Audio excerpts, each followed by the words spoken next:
BJP government ಇದ್ದಾಗ ಇಂಥವ್ರನ್ನ ಬಗ್ಗಬಡಿಯಲಿಕ್ಕೆ ಅವ್ರ ಕೈಲೂ ಆಗಲಿಲ್ಲ. ನಾಸಿರ್ ಸಾಬ್ ಅನ್ನೋ ಬದಲು ಅವರು ಪಾಕಿಸ್ತಾನ ಅಂತ ಹೇಳಿದರೆ ಅದು ಯಾವುದೇ ವ್ಯಕ್ತಿ ಆಗಿದ್ರೂ ಕೂಡ ಅವನಿಗೆ ಶಿಕ್ಷೆ ಆಗಬೇಕು, ಅದು ಯಾರೇ ಆಗೋಗಿಲ್ಲ. ಅಯೋಗ್ಯಗಳು ರಾಜ್ಯಸಭಾ ಮೆಂಬರ್ ಆಗಕ್ಕೆ ಲಾಯಕ್ಕೆ ಇಲ್ಲ. ಅವ್ರದ್ದು ಮೊಸರಲ್ಲಿ ಕಲ್ಲುಡುಕೋ ಬುದ್ಧಿ ಇದ್ದೇ ಇದೆ, ಅದು ಮಾಡ್ತಾನೆ ಇರ್ತಾರೆ, ಮಾಡ್ಕೊಂಡು ಹೋಗ್ಲಿ ಅಷ್ಟೇ.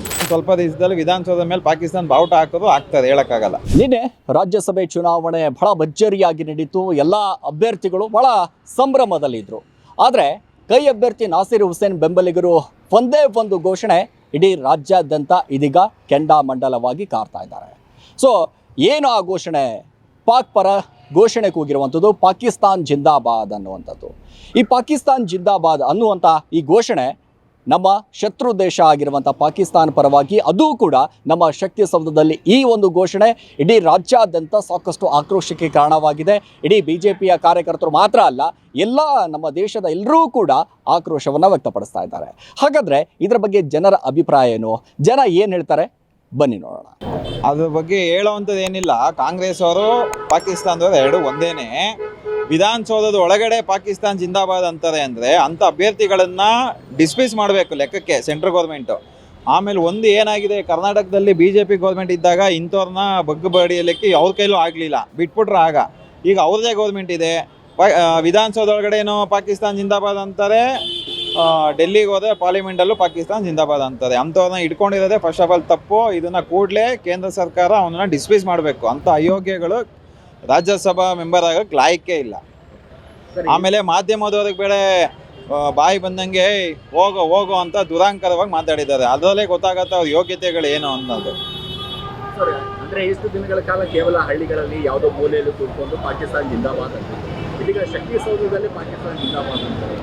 ಅದೇ ಏನು ಮಾಡೋದು, ಅವ್ರ ಅಧಿಕಾರ ಇದೆಯಲ್ಲ, ಅವ್ರ ಅಧಿಕಾರ. DK ಶಿವಕುಮಾರ್ ಏನು ಅದ್ರ ಬಗ್ಗೆ ಪ್ರಶ್ನೆ ಮಾಡಲಿಲ್ಲ, ಸಿದ್ದರಾಮಯ್ಯನೂ ಕೂಡ ಏನು ಪ್ರಶ್ನೆ ಮಾಡಲಿಲ್ಲ.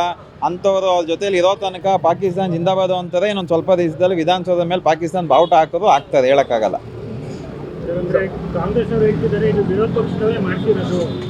ಈಗ ಅಲ್ಲಿ ಗೆದ್ದಿದ್ದು ವಿರೋಧ ಪಕ್ಷದವರಲ್ಲ, ಕ್ಯಾಂಡಿಡೇಟ್ ಗೆದ್ದಿದ್ದು ಅಲ್ಲಿ ಗೆದ್ದಿದ್ದು ಕಾಂಗ್ರೆಸ್ ಕ್ಯಾಂಡಿಡೇಟ್. ಅವ್ರ ಸುತ್ತಮುತ್ತ ಇರೋರು ವಿರೋಧ ಪಕ್ಷದವರಲ್ಲ, ಅವ್ರ ಬೆಂಬಲಿಗರೆ ಅವ್ರ ವಿರೋಧ ಅಕ್ಕಪಕ್ಕ ಇರೋದು ಅಂಥದ್ದು. ಇದೇ ಘೋಷಣೆ ಏನಾದರೂ ಪಾಕಿಸ್ತಾನದಲ್ಲಿ ಹೋಗಿ ಕೂಗಿದ್ರೆ ಇಷ್ಟೊತ್ತಿಗೆ ಏನಾಗಬಹುದು? ಒಂದು 10ರಿಂದ 15 ನಿಮಿಷದಲ್ಲಿ ಹೊಡೆದಾಕ್ಬಿಟ್ಟಿರೋರು ಅಲ್ಲೇ. ಈಚೆ ಬರೋದಕ್ಕೆ ಬಿಡೋದು ಟೈಮೇ ಕೊಡ್ತಾ ಇರಲಿಲ್ಲ ಅವರು. 10-15 ನಿಮಿಷಕ್ಕೆ ಅಲ್ಲೇ ಹೊಡೆದಾಕ್ಬಿಟ್ಟು ಕಳಿಸಿರೋರು.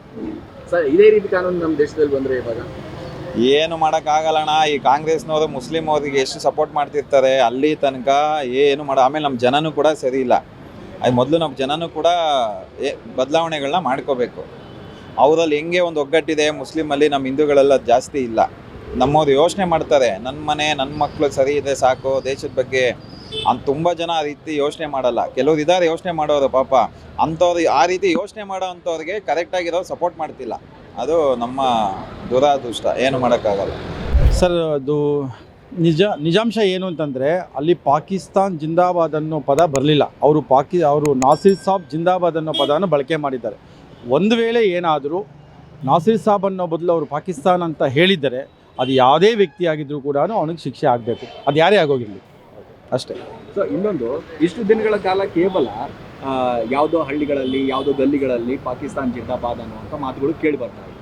ಇದೀಗ ಶಕ್ತಿ ಸೌಧದಲ್ಲೇ ಈ ರೀತಿ ಪದಗಳನ್ನ ಕೇಳಿ ಬಂದಿದೆ. ಅಲ್ಲಲ್ಲ, ಈಗ ನಾನು ಹೇಳ್ತಾ ಇದ್ದೀನಲ್ಲ, ಹಳ್ಳಿಲೇ ಅಲ್ಲ, ಶಕ್ತಿ ಸೌಧದಲ್ಲೂ ಆ ಪದ ಬಳಕೆ ಮಾಡ್ಕೊಂಡಿಲ್ಲ. BJPಯವರು ಅವ್ರಿಗೆ ಹೇಗೆ ಬೇಕೋ ಆಗ ಅದನ್ನು ಇದು ಮಾಡ್ಕೊಂಡಿದ್ದಾರೆ. ನೀವು ಮೀಡಿಯಾದವರು ಅದು ನಿಜಾಂಶ ಏನಿದೆ ಅಂತ ತಿಳ್ಕೊಂಡು ನೀವು ಅದನ್ನು ಪ್ರಸಾರ ಮಾಡಿದ್ರೆ ನಿಜವಾಗ್ಲೂ ಗೊತ್ತಾಗುತ್ತೆ. ಒಂದು ವೇಳೆ ನಾನು ಹೇಳ್ತಾ ಇದ್ದೀನಲ್ಲ, ಅಲ್ಲಿ ಪಾಕಿಸ್ತಾನ್ ಜಿಂದಾಬಾದ್ ಅನ್ನೋ ಪದ ಉಪಯೋಗ ಮಾಡಿಲ್ಲ, ಒಂದು ವೇಳೆ ಮಾಡಿದ್ದರೆ ಅವ್ರಿಗೆ ಶಿಕ್ಷೆ ಆಗಲಿ. ಶಕ್ತಿ ಸೌಧದಲ್ಲಿ ಅಂಥ ಪದ ಬಳಕೆ ಆಗಿಲ್ಲ ನನ್ನ ಪ್ರಕಾರ. ನಿಮ್ಮ ಪ್ರಕಾರ ಇನ್ನೂ ಕೂಡ ಆಗಿಲ್ಲ ಅಂತ? ಆಗಿಲ್ಲ. ಸೊ BJP ನಾಯಕರು ಆರೋಪ ಮಾಡ್ತಾ ಇರುವಂಥದ್ದು ಅವ್ರದ್ದು ಮೊಸರಲ್ಲಿ ಕಲ್ಲುಡುಕೋ ಬುದ್ಧಿ ಇದ್ದೇ ಇದೆ, ಅದು ಮಾಡ್ತಾನೆ ಇರ್ತಾರೆ, ಮಾಡ್ಕೊಂಡು ಹೋಗ್ಲಿ ಅಷ್ಟೇ. ಸೊ ಈಗ ಎಲ್ಲರೂ ಕೂಡ ಅದನ್ನೇ ಮಾಡ್ತಾ ಇದ್ದಾರೆ ಸರ್. ನಿನ್ನೆ ನೈಟಿಂದ ಎಲ್ಲರೂ ಕೂಡ BJP ನಾಯಕರು ಪ್ರತಿಭಟನೆ ಮಾಡ್ತಾ ಇದ್ದಾರೆ. ಸರ್, ನಾನು ಹೇಳಿದ್ನಲ್ಲ, ಪ್ರತಿಭಟನೆ ಅನ್ನೋದು ಅವರಿಗೆ ಯಾವುದೋ ಒಂದು ವಿಚಾರವಾಗಿ ನಿನ್ನೆ ರಾಜ್ಯಸಭೆ ಎಲೆಕ್ಷನ್ನಲ್ಲಿ ಸೋತೋಗಿದ್ದಾರೆ. ಹಾಗಾಗಿ ಎಕ್ಸ್ಟ್ರಾ ಒಂದು ಕ್ಯಾಂಡಿಡೇಟ್ ಆಗಿದ್ದರು, ಅವ್ರು ಏನಾದರೂ ಮಾಡಿ ಗೆಲ್ಲಿಸ್ಕೋಬೇಕು ಅನ್ನೋ ಆಸೆ ಇತ್ತು. ಅವರ ಆಸೆ ಈಡೇರಲಿಲ್ಲ. ಹಾಗಾಗಿ ಏನಾದರೂ ಒಂದು ಇಂಥದ್ರಲ್ಲಿ ಹುಡುಕಬೇಕು ಅನ್ನೋ ಕಾರಣ ಇತ್ತು, ಹಾಗಾಗಿ ಇದನ್ನು ಹುಡುಕಿದ್ದಾರೆ ಅಷ್ಟೇ. ಸೊ ಹಂಗಾದ್ರೆ BJP ನಾಯಕರು ಷಡ್ಯಂತ್ರ ಮಾಡಿದ್ದಾರೆ ಅನ್ನೋ 100ಕ್ಕೆ 100 ಭಾಗ, ಇದರಲ್ಲಿ no doubts. Speed plus Karnataka.